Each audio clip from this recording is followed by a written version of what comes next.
I just watched a video called Water Cooler Chat. Sony wants your sexism. It's a very interesting video. Unfortunately, everything that was talked about in the video is true. 100% true. Since Sony can't take real criticism, like, you know, too much use of CGI or the lines in the trailer don't sell the movie to people, actual criticism like that, and that's negative to the people who made the movie, true, but at the same time, though, it isn't going after the women in the movie. So, here's the problem. Sony deletes, the good negative criticism, the ones that aren't condescending, but they get rid of that, but they decide to keep the racist comments and the sexist comments and shit like that. Sony, what the fuck are you doing? Seriously, what the fuck are you doing? Are you Stumba or something? Seriously, you're not... This movie, first of all, looks bad. The international trailer looks bad, and the domestic trailer looks bad. This movie looks bad either way. It doesn't look funny. It doesn't have that classic Ghostbusters feel. It has that, 21st century Hollywood feel to it, which is not a very good feel to a movie, especially if it's a remake. Look, and I'll say this, I don't care if it was a bunch of fucking zoo animals who were chosen to be in this movie. I'm putting in a silly scenario like that because I wouldn't care if it was zoo animals or human beings that would be in this movie, as long as it would stay true to the original while being its own movie. Which is what it should have been, but it doesn't look like that. It kind of looks like, yeah, we're just gonna call it Ghostbusters, but we're gonna, say fuck it to everything that came before in it. We're gonna create a brand new story that people are automatically gonna love because it has the Ghostbusters title to it. That's exactly what you're doing, Sony, and guess what? Your plan is not working. People do not like the look of this movie. I love the original Ghostbusters film. I think it's funny. If I need a good laugh, I'll watch that movie, but I'll be honest, it's not the first film I'll go to if I need a good laugh. I'll go to Woody Allen Radio Days first. But if I really need a good laugh, every now and then, sure, maybe I'll watch the original Ghostbusters. But my point is, though, that the original Ghostbusters is funny because it's smart.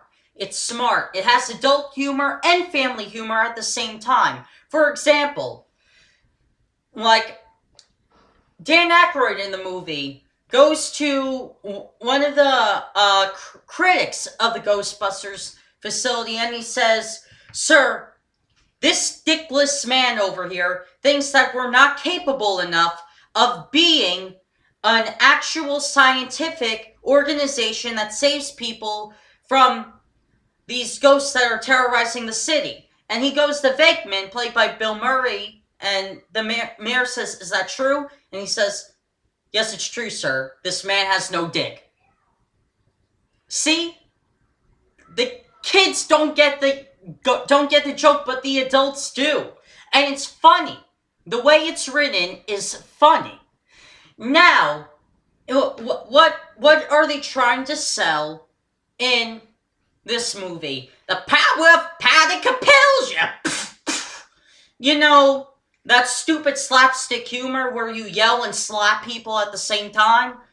That doesn't make people laugh. That makes people aggravated. Mamma mia, for Christ's sake. Have something original. And that's what people don't like. Is that it isn't original. The original Ghostbusters was original. It had it made fun of the stereotypical horror movies.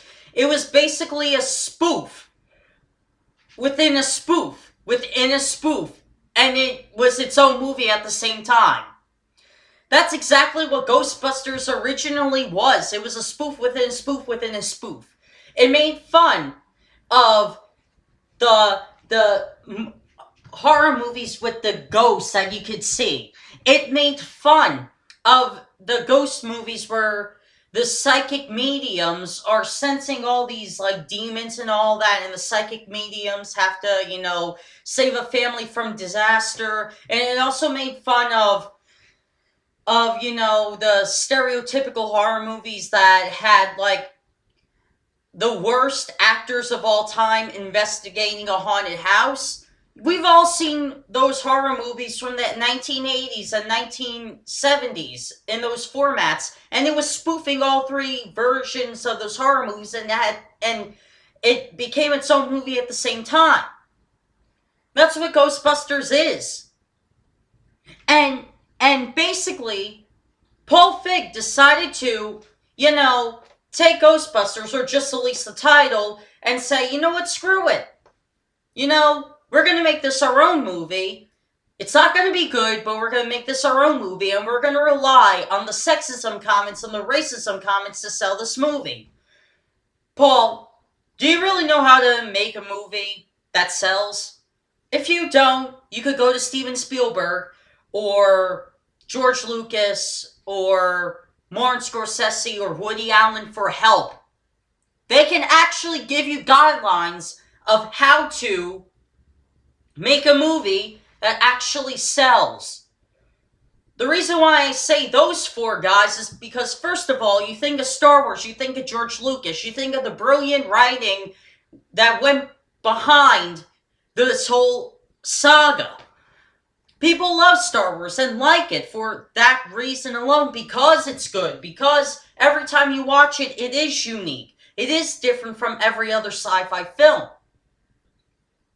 Steven Spielberg, for Christ's sake. E.T. Original. Different from every other fantasy sci-fi film out there. Different from Star Wars. Woody Allen, who makes a different movie every year. From a dramatic film to a comedy film, or a melodramatic comedy film, and still gets people to love his movies. Martin Scorsese, who makes movies based on real life New York of what was like in the 1960s, 70s, and 80s, and gets people interested in learning about the history of New York.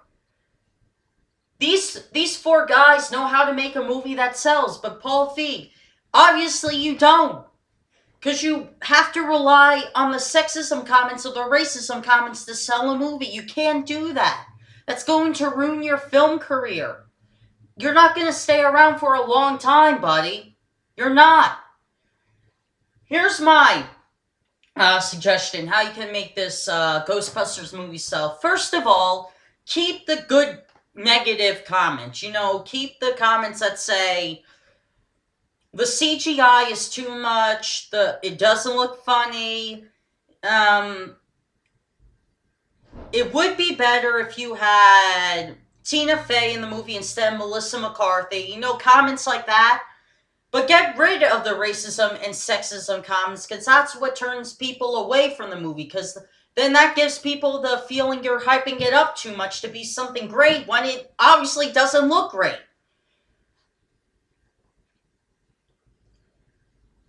Okay, so that's my other movie on this Ghostbusters travesty. And so the link down below is going to be to the original video that I'm responding to, and I'm giving my 2 cents in about this whole controversy itself with Sony. See you guys.